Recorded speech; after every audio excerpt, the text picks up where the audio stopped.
दोस्तों बॉलीवुड दिन भर के नए एपिसोड में आपका स्वागत है। और आज ये वीडियो बहुत लंबा होने वाला है क्योंकि बहुत ही जबरदस्त खबरें आई हैं। सबसे पहली खबर है कृष्णा अभिषेक की वाइफ कश्मीरा शाह के बारे में। कश्मीरा ने कुछ दिनों पहले कुत्तों के बारे में बात की कि उनको शेल्टर दिया जाए, उनको बेरहमी से पीटा ना जाए, उनको खाना दिया जाए, उनकी देखभाल की जाए। लेकिन ये सभी बातें कश्मीरा ने टू पीस पहनकर की।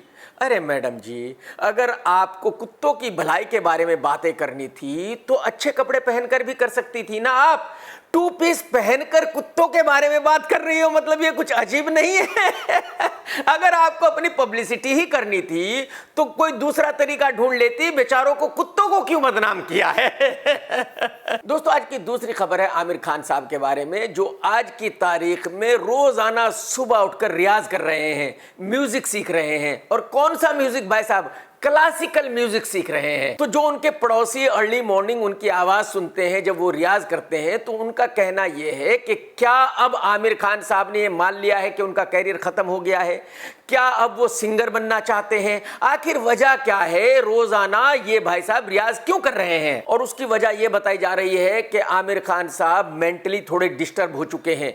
पिछले 5 साल में उनकी 2 फिल्में आई, ठग्स ऑफ हिंदुस्तान और लाल सिंह चड्ढा, दोनों ही सुपर डुपर डिसास्टर हो गई। और यही वजह है कि आज की तारीख में वो बहुत ज्यादा परेशान है। उनको नहीं पता कि नेक्स्ट फिल्म कौन सी करनी है, कब करनी है। और ताकि वो बहुत ज्यादा डिप्रेशन में ना जाए, बहुत ज्यादा परेशान ना हो, दिमागी तौर पर थोड़े से संतुलित रहे, यही वजह है कि वो नए नए शौक ढूंढ रहे हैं। तो उनका ये नया शौक है कि वो गाना सीख रहे हैं। और बताया ये भी जा रहा है कि आमिर खान की बेटी की शादी होने वाली है, तो उस शादी में आमिर खान अपनी बेटी के लिए एक गाना गाना चाहते हैं, लेकिन फुल ऑन सुर में गाना चाहते हैं। और यही वजह है कि वो आज की तारीख में जबरदस्त रियाज कर रहे हैं। दोस्तों आज की तीसरी खबर है वरुण धवन के बारे में, जिनकी हाइट 2.5 फीट 3 इंच है और जिनका वजन है 55 kg। ये मैं अपने कई वीडियोस में कह चुका हूं कि वरुण धवन का कैरियर पूरी तरह खत्म हो चुका है। वरुण धवन सर्वाइव नहीं कर सकता, ये पॉसिबल नहीं है। लेकिन वरुण धवन कोशिश कर रहा है। आप सभी को याद होगा कि वरुण धवन और आलिया की एक फिल्म आई थी, शायद उसका नाम था हेम्प्टी शर्मा की दुल्हनिया,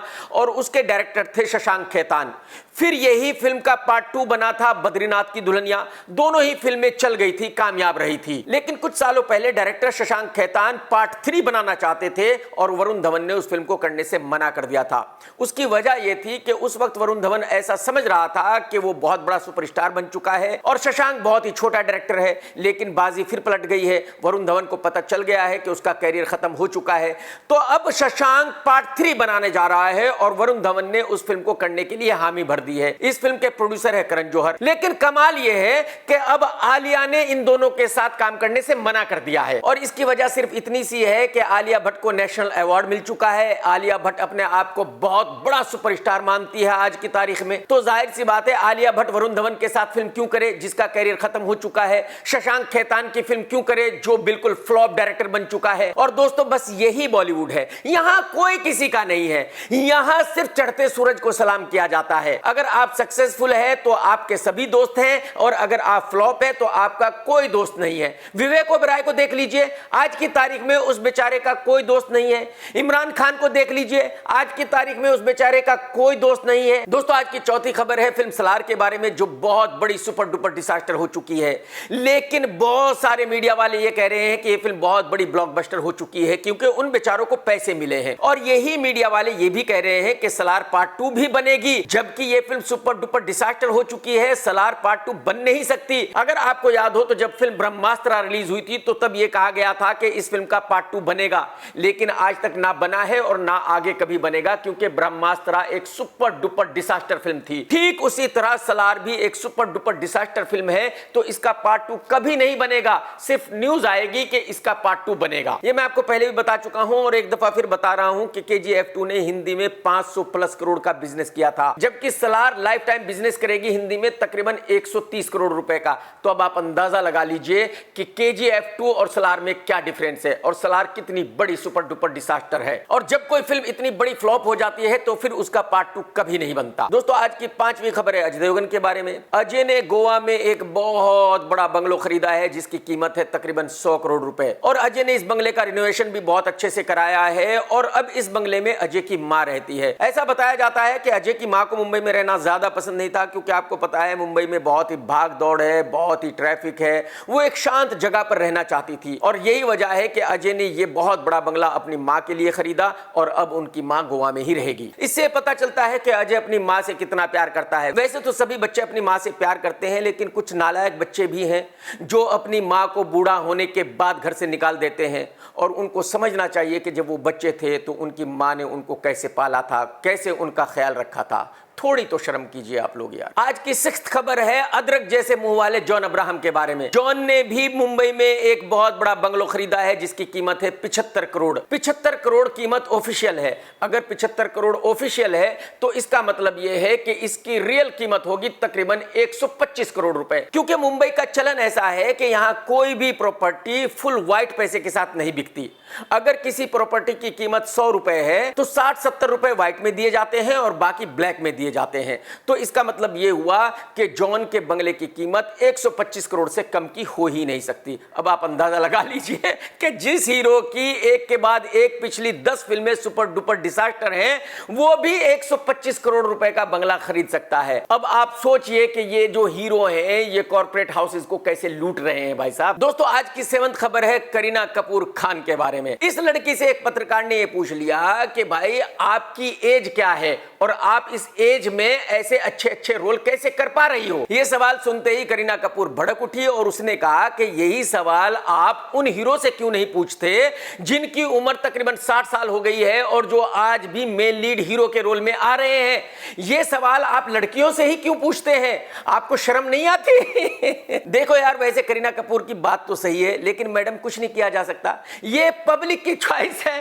पब्लिक उन हीरो को अभी भी देख रही है और पब्लिक आपको अब देखना पसंद नहीं करती, तो हम क्या कर सकते हैं? आपके भड़कने से कुछ नहीं होगा मैडम। दोस्तों आज की 8वीं खबर है एक्ट्रेस रकुल प्रीत के बारे में। मुझे पता नहीं आप लोगों में से कितने लोग जानते हैं कि एक लड़का है प्रोड्यूसर जिसका नाम है जैकी भगनानी। रकुल प्रीत उसी से शादी करने वाली है 22 फरवरी को, ऐसा बताया जा रहा है। मैं 100% कंफर्म नहीं कर सकता कि यह शादी होने जा रही है या नहीं होने जा रही है, लेकिन हाँ ये सभी को पता है कि काफी दिनों से ये दोनों रिलेशनशिप में हैं और जाहिर सी बात है आज नहीं तो कल इनकी शादी तो होने ही वाली है। दोस्तों आज की 9th खबर है अमिताभ बच्चन साहब के बारे में। आप सभी को पता है कि सन 2000 से वो केबीसी करते आ रहे हैं। सन 2000 में जब ये शो शुरू हुआ था तो इसका बहुत ही बड़ा क्रेज था भाई साहब। शाम को जिस वक्त ये आता था उस वक्त रोड्स खाली हो जाया करते थे, लोग टीवी के सामने बैठ जाया करते थे केबीसी देखने के लिए। कुछ दिनों पहले केबीसी 15 का आखिरी एपिसोड दिखाया गया और उस एपिसोड में अमित जी ने कहा कि अलविदा, ये मंच आज आखिरी बार सज रहा है। तो उनकी इस बात से ऐसा अंदाजा लगाया जा रहा है कि शायद अमिताभ बच्चन साहब अब आगे कभी भी केबीसी नहीं करेंगे। आज की 10th खबर है अक्षय कुमार साहब के बारे में। आप सभी को पता है कि पीएम मोदी जी का एक प्रोग्राम आता है मन की बात। उसी मन की बात में अक्षय कुमार साहब आए और उन्होंने यंग जनरेशन से कहा कि भाई आप अपनी सेहत का ख्याल रखो, आप इन एक्टरों को देखकर ये मत समझो कि ऐसी बॉडी बनाई जा सकती है। अक्षय ने बहुत जोर देकर कहा कि भाई साहब जो एक्टरों की बॉडी आप देखते हो वो रियल नहीं होती। इसका मतलब यह है कि वो क्लियरली ये कहना चाहते थे कि भाई जो आप स्क्रीन पर देखते हैं वो वीएफएक्स का कमाल होता है, वो रियल बॉडी नहीं होती, वो सब फेक होता है, डुप्लीकेट होता है। और आज के जो बच्चे हैं उनको अपने खान पान पर कंट्रोल रखना चाहिए, रियल एक्सरसाइज करनी चाहिए और रियल बॉडी बनानी चाहिए। आज की 11th खबर है डायरेक्टर राजकुमार हिरानी साहब के बारे में, जिनकी फिल्म डंकी ने उतना बड़ा बिजनेस नहीं किया जितना की उम्मीद की जा रही थी। और यही वजह है कि आज की तारीख में राजकुमार हिरानी साहब बहुत ही ज्यादा परेशान है, क्योंकि आप देखो ना भाई, कोई भी फिल्म अब 500 करोड़ रुपए का बिजनेस कर रही है, लेकिन डंकी का लाइफ टाइम बिजनेस होगा सिर्फ 200 करोड़ रुपए।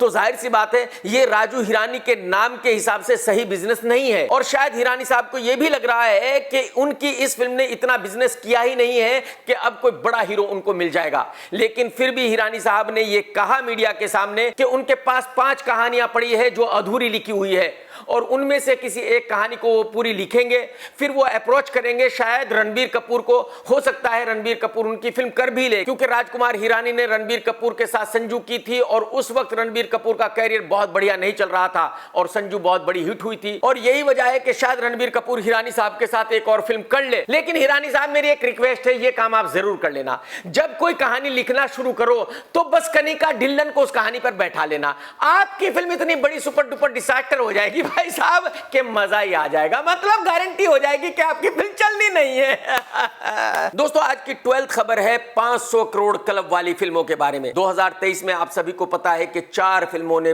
500 करोड़ रुपए से ज्यादा का बिजनेस किया, पठान, जवान, गदर 2 और एनिमल। और यही वजह है कि बॉलीवुड को पूरी उम्मीद है कि अजय देवगन की फिल्म सिंघम 3 भी 500 करोड़ रुपए का बिजनेस करेगी और ऋतिक रोशन की फिल्म फाइटर भी 500 करोड़ रुपए का बिजनेस करेगी। अब प्रॉब्लम यह है कि लोगों की उम्मीदें बहुत ज्यादा बड़ी हो गई है, तो अगर ये फिल्में 300 करोड़ रुपए का बिजनेस भी करेगी तब भी इनको फ्लॉप माना जाएगा, इनको हिट नहीं माना जाएगा। अब ये एक नई लाइन खिंच गई है कि किसी भी फिल्म को ब्लॉकबस्टर होने के लिए 500 करोड़ रुपए से ज्यादा का बिजनेस ही करना पड़ेगा। दोस्तों आज की 13th खबर यह है कि आखिरी बार जान लेते हैं कि डंकी का क्या बिजनेस होगा, शाहरुख खान साहब को कितना लॉस होगा, कितना प्रॉफिट होगा। देखिए ये फिल्म तकरीबन 100 करोड़ रुपए में ही बनी थी, यानी कि ये फिल्म बहुत सस्ती फिल्म थी, बहुत महंगी फिल्म नहीं थी। उसकी वजह यह है कि इस फिल्म में एक्शन नहीं था। और अब यह भी क्लियर हो गया है कि इस फिल्म का बॉक्स ऑफिस इंडिया में होगा सिर्फ 200 करोड़ रुपए का। 200 करोड़ रुपए का मतलब यह हुआ कि कम से कम 75 करोड़ रुपए शाहरुख खान साहब को मिलेंगे, सारा कमीशन वगैरह काट करके, और कम से कम 75 करोड़ रुपए का शेयर आएगा ओवरसीज से, यानी कि 150 करोड़ रुपए हो गए। किसी फिल्म का जितना भी बॉक्स ऑफिस होता है उसका 35% वैल्यू होता है सैटेलाइट का, यानी कि कम से कम 50 करोड़ रुपए में जाएंगे सैटेलाइट राइट्स, यानी कि 200 करोड़ रुपए हो गए। इस फिल्म के ओटीटी राइट्स जाएंगे कम से कम मिनिमम 100 करोड़ रुपए में, यानी कि 300 करोड़ रुपए हो गए। फिल्म का म्यूजिक बिका है तकरीबन 25 करोड़ रुपए में, और 25 करोड़ रुपए उन ब्रांड से आए हैं जिनको फिल्म में दिखाया गया है, जैसे कि कतर एयरवेज को दिखाया गया है, यानी कि टोटल रिकवरी हो गई 350 करोड़ रुपए, यानी कि प्रॉफिट हो गया 250 करोड़ रुपए का। अगर एसआरके साहब 50 करोड़ रुपए हिरानी साहब को भी दे देते हैं तब भी एसआरके को प्रॉफिट हो गया कम से कम 200 करोड़ रुपए का। यानी कि अगर इन्वेस्टमेंट के हिसाब से देखा जाए तो डंकी एक ब्लॉकबस्टर फिल्म है, लेकिन अगर शाहरुख खान की पठान और जवान से कंपेयर किया जाए तो जाहिर सी बात है यह फिल्म इतनी बड़ी हिट नहीं है, इस फिल्म को बहुत सारे लोग फ्लॉप भी कहेंगे, लेकिन इन्वेस्टमेंट के हिसाब से यह फिल्म श्योर शॉट ब्लॉकबस्टर है। आज की 14th खबर है जावेद अख्तर साहब के बारे में, जो बहुत ही बढ़िया गाने लिखते हैं। जावेद अख्तर साहब ने कहा है कि भाई एक वक्त वो था कि हर फिल्म में कम से कम एक सैड सॉन्ग होता ही था, लेकिन आज किसी भी फिल्म में आपको सैड सॉन्ग देखने को नहीं मिलेगा, और ये बिल्कुल हकीकत बात है। तो जावेद साहब का ये कहना है कि भाई जब फिल्मों में भी सैड सॉन्ग आने बंद हो गए तो इसका मतलब ये हो गया कि वाकई ही अच्छे दिन आ ही गए। अब हर तरफ खुशियां ही खुशियां हैं और सभी लोग खुश हैं, कोई भी दुखी नहीं है। आज की 15th खबर है तेलुगु के सुपरस्टार जूनियर एनटीआर के बारे में। इस लड़के की एक फिल्म बन रही है जिसका नाम है देवरा, जिसमें सैफ अली खान विलन है और जिसकी हीरोइन है जानवी कपूर। यह फिल्म 5 अप्रैल 2024 को रिलीज होगी। बताया जा रहा है कि इस पूरी फिल्म को शूट कर लिया गया है और यह फिल्म 2 पार्ट्स में रिलीज होगी, पार्ट 1 और पार्ट 2, और इस फिल्म का बजट है तकरीबन 550 करोड़ रुपए। और जब फिल्म में सैफ अली खान है, जानवी कपूर है, तो यह बिल्कुल क्लियर है कि फिल्म को हिंदी में डब किया जाएगा और हिंदी सर्किट में भी रिलीज किया जाएगा। अब देखने वाली बात यह होगी कि क्या यह फिल्म हिंदी में बढ़िया बिजनेस कर पाएगी। दोस्तों आज की 16th खबर है अक्षय कुमार साहब की आने वाली फिल्म बड़े मियां छोटे मियां के बारे में। आप सभी को पता है कि इस फिल्म को डायरेक्ट कर रहे हैं अब्बास अली जाफर। यह फिल्म एक एक्शन फिल्म है जिसमें टाइगर श्रॉफ भी है, और इस फिल्म को बहुत बड़े स्केल पर शूट किया गया है, बहुत महंगी फिल्म है, और बॉलीवुड को इस फिल्म से भी बहुत ज्यादा उम्मीदें हैं। लोगों को लग रहा है कि यह फिल्म भी कम से कम 500 करोड़ रुपए का बिजनेस करेगी। इस फिल्म का फर्स्ट लुक अक्षय कुमार ने रिलीज किया है नए साल पर, और बहुत अच्छा है। अब देखने वाली बात यह होगी कि फिल्म कितनी अच्छी है। दोस्तों आज की 17th खबर है फिल्म बॉर्डर पार्ट 2 के बारे में। शायद आप सभी जानते होंगे कि सन्नी देओल की फिल्म बॉर्डर बहुत सालों पहले रिलीज हुई थी और बहुत बड़ी हिट थी।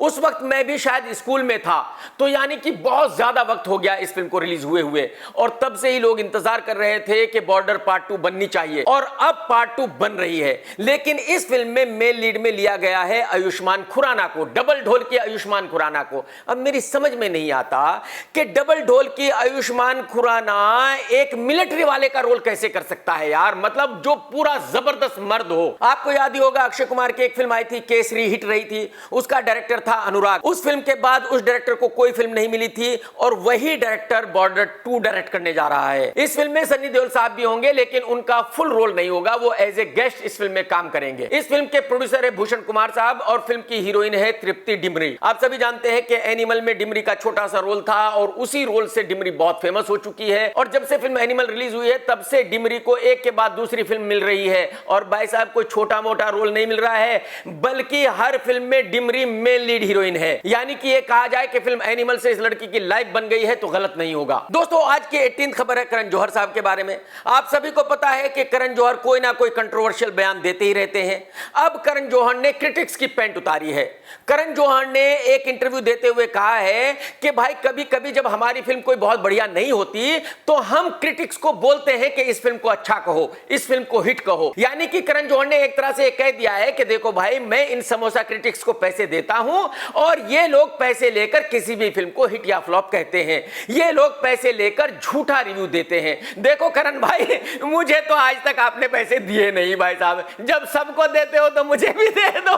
लेकिन हां ये जो समोसा क्रिटिक्स हैं इनकी मैं गारंटी नहीं लेता। जाहिर सी बात है बेचारे 2-4 हजार रुपए में बिक जाते हैं तो आप इनको खरीद लेते होंगे। ये बात मैं मानता हूं, यकीन करता हूं मैं आप पे भाई जी। दोस्तों आज की 19th खबर है एक्ट्रेस नरगिस के बारे में। आप सभी जानते हैं कि बॉलीवुड में यशराज बहुत बड़ा प्रोडक्शन हाउस है। उदय चोपड़ा का भाई आदित्य चोपड़ा इस प्रोडक्शन हाउस को चलाता है, लेकिन उदय चोपड़ा भी इस प्रोडक्शन हाउस का मालिक है। कुछ सालों पहले नरगिस और उदय का अफेयर चल रहा था और लोगों को लग रहा था कि इन दोनों की शादी हो जाएगी और सुना यह जा रहा है कि उस वक्त नरगिस उदय के साथ उसके घर में ही रहने लगी थी। लेकिन इसके बाद इन दोनों में कुछ झगड़ा हुआ, दोनों का ब्रेकअप हो गया, उदय चोपड़ा का दिल टूट गया और बेचारा उदय चोपड़ा बहुत मोटा भी हो गया। शायद उसने अपनी सेहत का ख्याल ही नहीं रखा। लेकिन अब एक अच्छी खबर है, इस नए साल पे उदय चोपड़ा और नरगिस ने दोनों ने साथ में पार्टी की है, दोनों ने नया साल साथ में मनाया है। तो अब लोगों का ऐसा मानना है कि शायद दोनों फिर से दोस्त बन गए हैं और शायद इन दोनों की शादी हो जाएगी।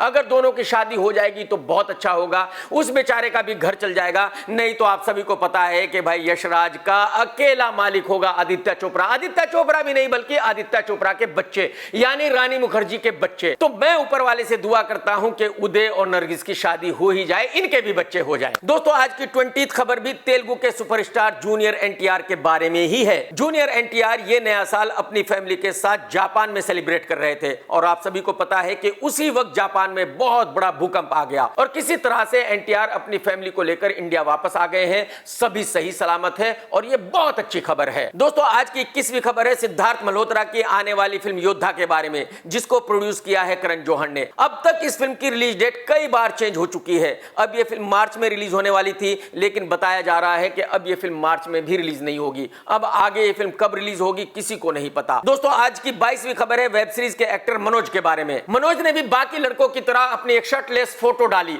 और दिखाया कि देखो भाई मैंने भी बॉडी बना ली है, अब मेरे भी 6 पैक हो गए हैं। अरे मनोज भाई, अरे मनोज भाई ऐसा मत करो, कुछ तो मर्यादा रखो भाई साहब। भाई साहब आप मुझे ये बताइए कि आपने एक्सरसाइज कैसे की? अरे डंबल तो आपसे उठता नहीं है, डंबल उठाने के लिए आपको पड़ोसी को बुलाना पड़ता है, तो फिर 6 पैक कैसे बने भाई साहब? ऐसा जुल्म ना करो, इतना झूठ ना बोलो भाई जी। दोस्तों आज की 23rd खबर है आने वाली फिल्म फाइटर के बारे में। आप सभी को पता है कि इस फिल्म का बजट बहुत भारी भरकम है, तकरीबन 450 करोड़ में ये फिल्म बनी है। लेकिन कमाल यह है कि इस फिल्म के जो 2 गाने रिलीज हुए हैं वो दोनों ही फ्लॉप हो गए हैं, दोनों ही नहीं चले। जो इस फिल्म का टीजर आया था उसको देखकर भी ये फिल्म गर्म नहीं हुई। मेकर्स ने शाहरुख खान से रिक्वेस्ट की थी एक गेस्ट रोल करने के लिए इस फिल्म में, लेकिन शाहरुख खान ने भी मना कर दिया। जो फिल्म के 2 गाने रिलीज हुए हैं बॉलीवुड के बाकी सेलेब्स को कहा गया था कि यार उन पर रील बनाइए, लेकिन किसी ने भी रील नहीं बनाई, सबने मना कर दिया, इग्नोर कर दिया। फिल्म की हीरोइन दीपिका अलग से नाराज है। उसका कहना यह है कि भाई जो भी गाने आए हैं, टीजर आया है, उसमें सब जगह ऋतिक को सामने रखा गया है, मुझे इंपॉर्टेंस नहीं दी जा रही है, तो वो इस फिल्म का प्रमोशन नहीं करना चाहती। और जो इस फिल्म के निर्माता है वो भी पब्लिक का ये ठंडा रिस्पांस देखकर डर गए हैं। तो अब निर्माताओं ने भी ये फैसला किया है कि वो इस फिल्म के प्रमोशन पर ज्यादा पैसे खर्च नहीं करेंगे, क्योंकि उनको भी ऐसी उम्मीद है कि शायद ये फिल्म नहीं चलेगी।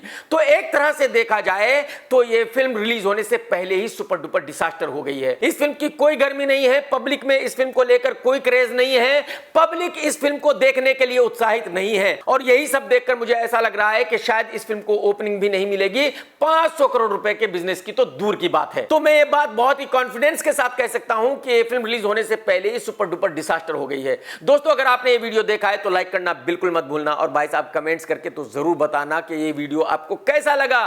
टेक केयर दोस्तों, tata bye bye, love you, जय हिंद, वंदे मातरम।